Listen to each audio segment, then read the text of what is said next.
Today I'm going to show you how to make a simple medieval gown for either a man or a woman. This gown works for both with some slight alterations, and I'm going to go through how to pattern it, and I'm going to show you how to make those variations for men and women.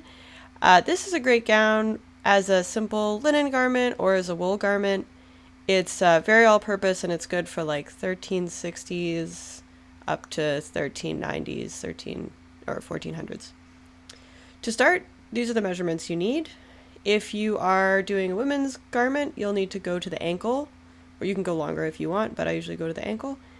So from the shoulder, obviously it's easier if you have a friend to help you, but this is how I do it by myself. And then if you're going for men's, you want to go just above the knee, or to mid-calf if you want to do a longer garment. Then you're going to get your chest measurement at the widest point above the arms with the arms down. Then you're going to get your neck.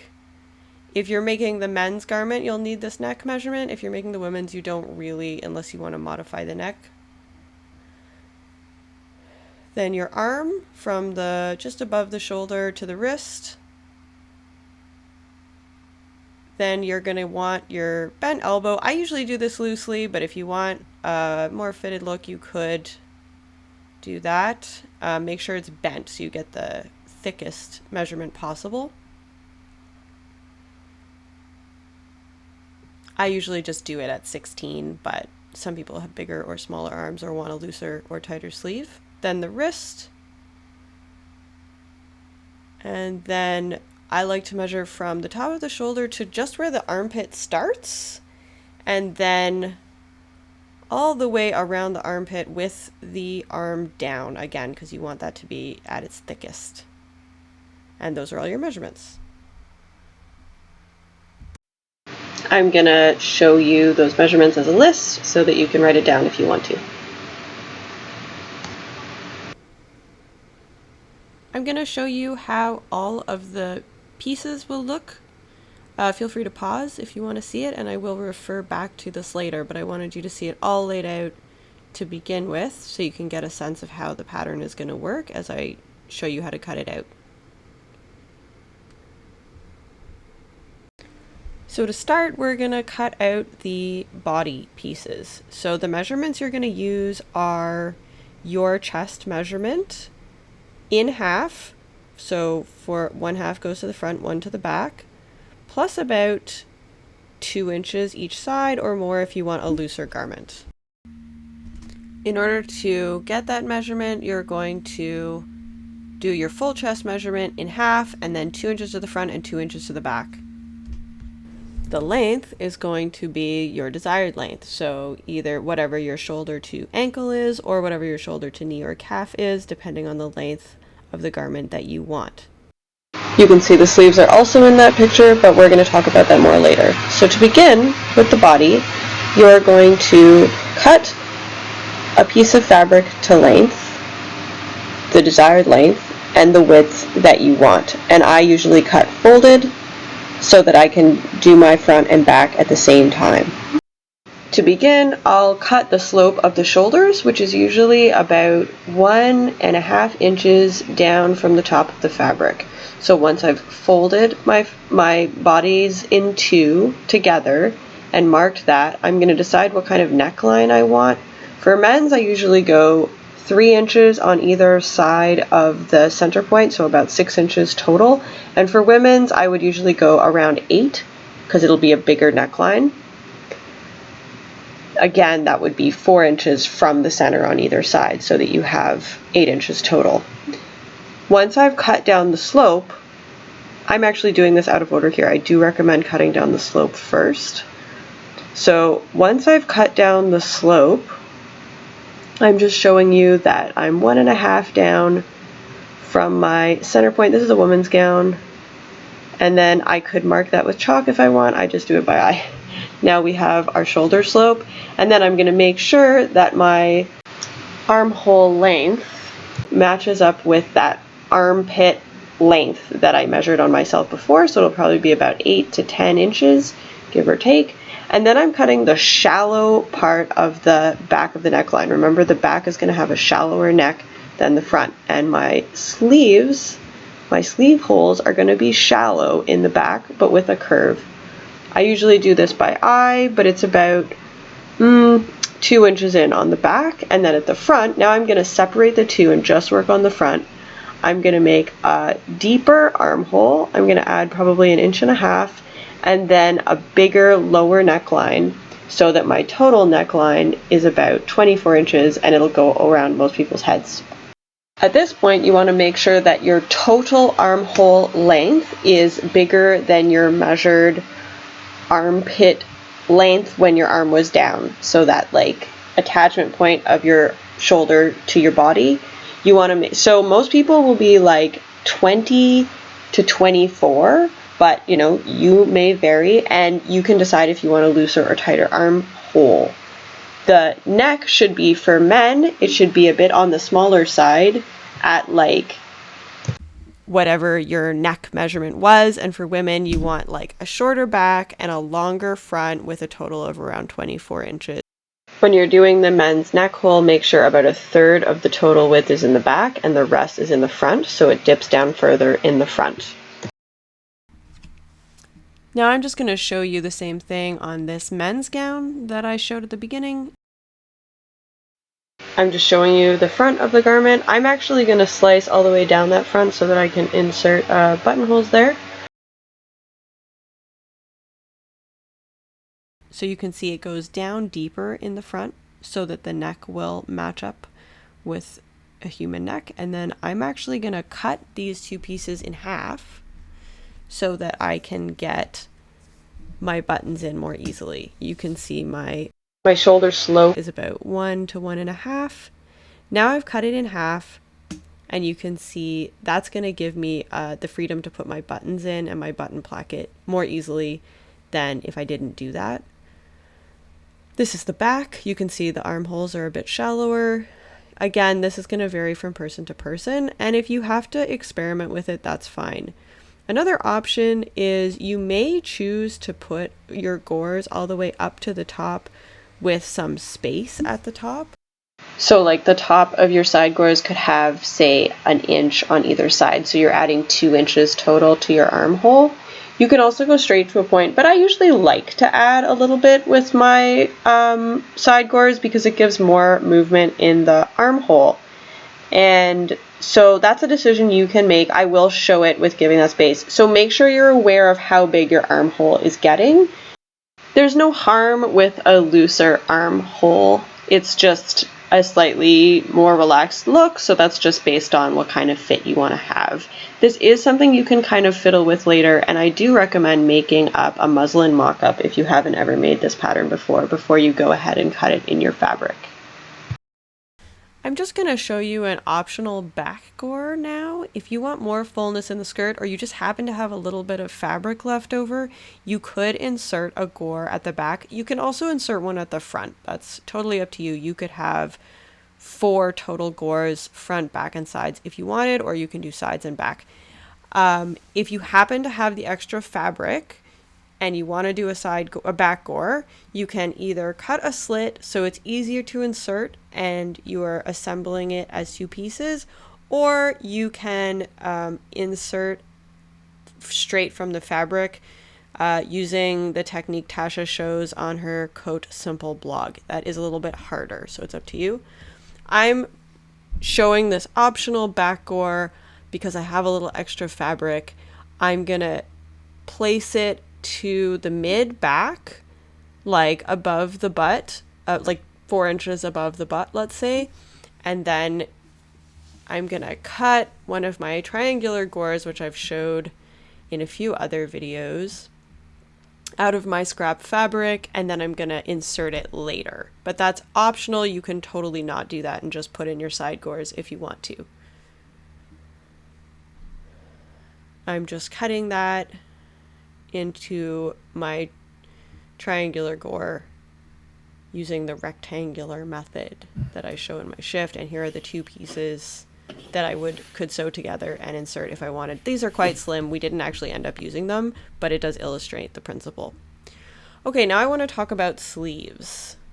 You can see my sleeve layout. You are going to be cutting 2, and if your fabric has a wrong side and a right side, it's very important that these sleeves be mirrored. So make sure you cut folded, or be very careful to cut mirrored if you're not cutting folded. If it's linen, it won't really matter because the front and the back should be the same. So this is how you can see the relatively shallow up and down of the arm top. I usually would go around 2 inches up and 2 inches down, and you can see I've added a little triangle gore for more arm movement. That is optional, but I do like to put it in. You can also see that there's an optional cuff. You can either do a tapered cuff for buttons, or you can just do a straight down sleeve if you're going really simple.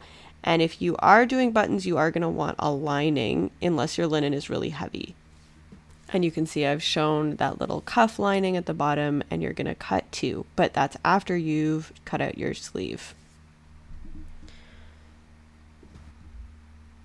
The length of your sleeve is going to be the measurement of your arm that you took earlier. So it's going to be from the top of that curve to the wrist. And you want to maybe add an inch or 2 for a little more relaxed fit so that you have good movement. And the wrist circumference will be the circumference of your wrist tapering out down to about 6 inches. And then if you're leaving it open, I would say a minimum of 10 inches to 12 inches for the cuff. And the width of the sleeve will be a little bit less than the total length of your armhole, which you should measure before cutting the sleeve. You're going to get more length out of the top of your sleeve because of the curve and because of the optional gore. So you should decide before you make your sleeve if you're putting in that little top triangle gore or not, because you can get the full length of your armhole out of your sleeve top if you prefer. You'll just have more mobility and a bit more tightness if you put in that triangle gore. Then you want to taper from that top width towards the wrist, making sure that you have a good amount of space at the elbow, so like at the mid-range, and then you're going to taper, say if you want 6 buttons, about 6 inches from the bottom of the wrist to get that cuff in. I've already figured out what the length of my sleeve is, but now I'm going to figure out what the total width of my sleeve is. It's going to be pretty close to the same length as my total armhole, but it will be a little bit lower because A, I can put in a gore, and B, because I'm going to get more length when I cut my curve. You can see I'm measuring the armhole. I'm taking into account that I'll be putting a little bit of extra with my side gores, but again, you don't have to. So I fold my total width of sleeve in half, lengthwise, and then I'm going to cut the upper curve. The top of that curve is going to be about 2 inches above that meeting point on either side. Then I'm going to measure to the full length of my sleeve from that upper curve, from the high end of the curve, and then probably add an inch or 2 just because it's better to have some fullness. Because I'm cutting folded, I'm actually just cutting the top curve to start, and then I will cut the bottom curve once I unfold the whole sleeve. But this will give me an easy way to make sure I match the sleeve up curve and down curve so that they come together well at the seam. Marked out my sleeve seam with pins so that I can get the sleeve taper and the elbow correct, and then I've cut it, and because I've folded, I know it's symmetrical.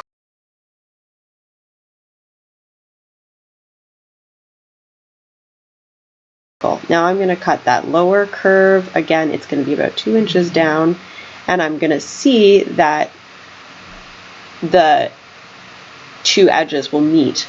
Now, because I didn't cut folded, I am just using that original sleeve as a template and cutting out a new one. Again, if you're using a fabric with a wrong side and a right side, make sure your sleeves are mirrored. In linen, it's not going to matter. Then I'm going to, once I've got it cut, I'm going to measure it to get a sense of whether I need to add a triangle gore. I mean, I should have made that decision already. but that's what I'm double checking. Always make sure that the sleeve top is longer than the armhole length, because it's much easier to adjust from the sleeve top than it is to adjust the body of the garment. So I'm putting a shoulder gore. This is just me cutting that. I've chosen a pretty long gore, but it's pretty short at the top, about 5 inches.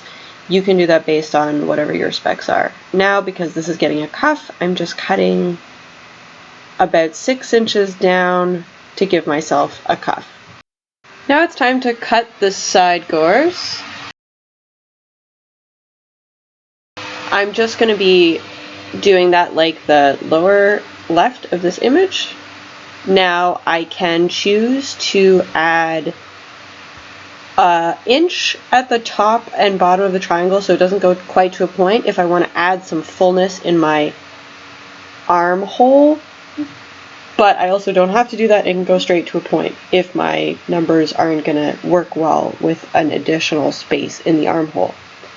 I'm taking a rectangle of fabric. I usually do this folded, and then I'm marking along that diagonal, and then I'm going to cut, and I'm going to end up with 2 triangles which I can sew together.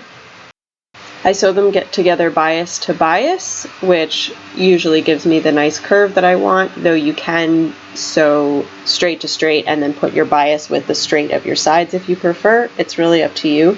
Just make sure that your total length is the straight length and not the bias length. The bias will be longer, so if you're, for example, if you need a 30-inch gore from the top of the armpit to the bottom of your gown, make sure that that straight edge is 30 inches and not your diagonal, because then you'll end up with a straight that is too short, and that will be sad.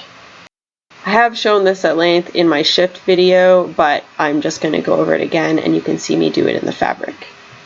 I do this figuring out what the most efficient way to use my fabric is. So like once I cut it in half, I'm like, oh, okay, I can get 2 nice big rectangles this way or that way. I do it that way. You want your minimum to be like probably 13 inches at the bottom. Remember, that will be quadrupled, but you don't want it to be too much less than that unless you're going to add additional gores on the sides so that you get like a full enough skirt.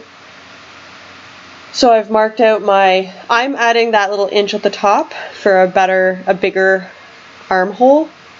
And now I'm gonna measure diagonally from point to point, and I'm gonna mark that and then cut it. And now I have, since I cut folded, 4 triangles, which will make me 2 gores when they're sewn together.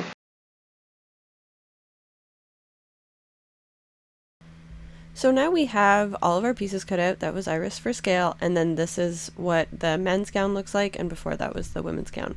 So now I'm going to talk to you about assembly, so if you aren't making your own pattern, you should start here. So to begin with, I'm going to do the side gores. Now the side gores I've cut on the men's gown are actually slightly different widths, which is fine. I'm just making sure they're symmetrical. And you can see I've added in an inch on both gores at the top. That's going to go into the underarm. And I'm going to sew them together on the bias edge. That's the bias edge, not the straight edge. So we have that little point that goes down. And I usually sew from the top down because most sewing machines will have a little bit of creep, and I'd rather that the top lines up than the bottom. Now this is the front. You can see I've cut the front in half because I'm going to put buttons a little bit down the chest to make it fit over the head. So that's how that's going to look. I may need to adjust my neck hole at this point so that it has enough space so that it's 3 inches on either side of the middle. And now I'm going to sew my side gore to my front, and you can see that, and you can see that little, I'm just lining it up now. I'm going to line up the top of the side gore, including that little extra inch to the armpit, and sew that together. And this is what it looks like. Again, I'm usually going to sew top down, and then I'm going to sew the back on at the sides in the same way. So you can see how the gore flops out on the side when it's folded. later I'm going to have to cut the point off of the point of the triangle gore in order to have an even hem, but I'm not going to worry about that right now. So now we're looking at the sleeves. I want to make sure that my sleeves are mirrored. So I'm actually laying them down on the table mirrored, because you don't want to put end up with the wrong sleeves. And I'm going to put in my little tiny armpit gores. So I'm going to sew them in from the top down, leaving a little bit of a point at the bottom, which is going to give me a seam allowance so that I can insert happily. Then I'm going to find the approximate middle of the top curve of my sleeve, which is, I usually do this by eye, but you can measure if you want. And then I'm going to mark that on both. Again, the sleeves are together mirrored. You can see I've sewn my body seams together at the shoulders. I'm going to do that before I start putting in the sleeves. That's a pretty quick seam. And here I have my armpit hole. So I'm going to measure my armpit hole and check that it mostly lines up with my sleeve top, making sure nothing has gone super wrong. If I need to, I can adjust the little the triangle gore. And this is my trick for putting in sleeves in such a way that I don't go crazy. So first I'm going to match that middle point of the center of the top rise to my shoulder seam. I'm making sure that the garment is inside out and the sleeve is also inside out, so my right sides are together. Double check this, because sewing the sleeve on the wrong side is a big pain. And I'm going to, once I've got those 2 points put together, I'm going to pin around, starting from there, all the way around the sleeve in that armpit hole. When I've gotten all the way around, I'm going to look at sewing up my sleeve. And I do this way just because it's easier for me. If you want to start sewing up your sleeve first, you can, but I recommend stopping like 5 inches from the top, because that's what's going to give you the adjustability of putting your sleeve into your armpit hole. So I'm going to pin all the way around, and I'm going to leave it open about 2 to 3 inches on either side where that seam is. And that's my sneaky trick to make this easier for me. And now I'm going to start pinning up. Again, I'm going to match the cuffs together at the bottom of the sleeve. And if I'm planning to be putting buttons in, I'm not going to start sewing until about 6 inches up from that edge, but I want to make sure they line up. And then I'm going to pin all the way up and actually sew it, as you can see here, but I'm going to stop about 5 inches below where the two things would go together. See, I have gaps both in the sleeve seam and in the armpit hole sleeve top seam. Now I'm going to experiment and explore until I can get exactly the right length of my sleeve top. So you can see I'm experimentally pinning. I'm making sure that the two pieces line up well going on the up. Even if I don't match my triangle gore with the top, that's fine, I can cut that off later. But I do want those seams to match up comfortably. So then I'm going to adjust the pin that's in the top of the sleeve seam until I get a good stretch on both, so that I'm not getting any bunching on either the sleeve or the armpit seam. If I want more of the triangle gore in and less to be not taking it off evenly, I can actually then adjust it so that I'm getting more triangle gore and less of the regular sleeve piece, as I've done here, so that I'm getting as much of the triangle gore, because the triangle gore will have a little stretch from the bias.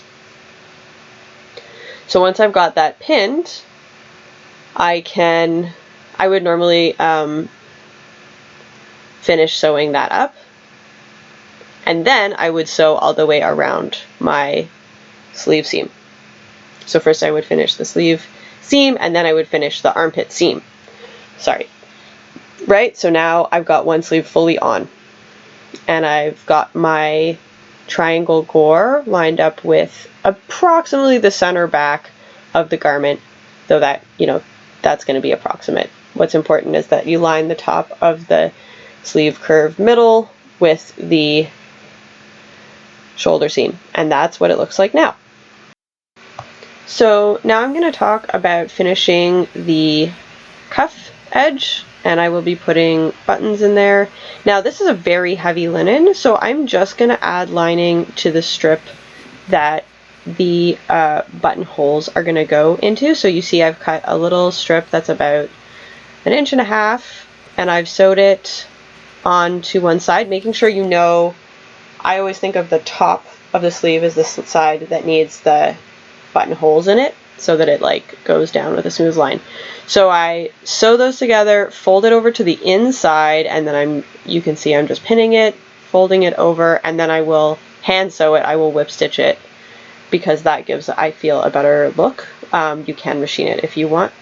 If the fabric I'm working with is very lightweight, I would actually do a full cuff line as I cut out on the women's gown that I showed earlier, but I'm not doing that here.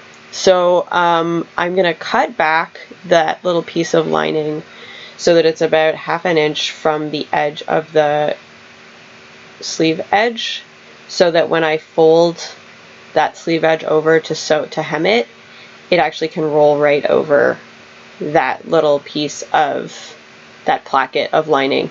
And then I will whip stitch the whole thing. So I'll whip stitch the inside edge of that little bit of lining from the bottom, which you can see I'm going to pin now, making sure I go over and press outwards the seam, and then I'm going to go all the way around with that rolled edge and whip stitch the whole thing. So now I've whip stitched it. This is what it looks like. I've also given it a press, and I'm ready to do my, I usually also reinforce right at that bottom edge, like I'll go around it a few times to really make sure it's strong right there. And I've pressed open those seams, though if you're felling, you may not do that. You may press to one side or the other. And I'm going to put the buttonholes in that zone, but I'm going to show you that in a minute, because here I'm doing the same thing for the neck opening. I am putting little plackets on both sides because I want to support it. I want to support the buttons and I want to support the buttonholes. And I'm going to do essentially the same thing where I fold over the top and I pin it all down, and then I whip stitch it neatly because this is going to show right at the collar, so you want it to look nice. And I've rolled the hem of the neck edge, and I just ease the curve because I usually do a pretty small rolled hem, like just over 1/2 inch total with both sides, and making sure that they match up at the top, obviously. And now I can put my buttons and buttonholes in. So I've already showed you how to do buttonholes and buttons in other videos, which I will link to in the description, but I'm just showing you how it looks on this garment when completed. This was quite heavy linen, but the buttons did work out ultimately. The other thing to note is the bottom hem. So you can see I have drawn the dotted line where I'm going to cut that bottom hem with a gentle curve so that it matches up on the sides and then has a gentle curve down, so that will get you the best drape. If you want, you can measure from the armpit along those lines to make sure it's exact, but I do recommend having that gentle curve down for the best drape, but you don't want that point. You do need to cut off that point. I do talk about this more in my shift video as well, but that is essentially how I do it. You can measure along that straight line and then down from the armpit if you want to do it precisely. And then when I'm finishing that hem, I'm going to finish with a whip stitch. As you can see, you can also machine sew it if you want. I've pressed open my seams, and the whip stitch is shown in my whip stitch video and my stitches video, which I will also link in the description. So I hope this was helpful, and please feel free to contact me if you have any questions.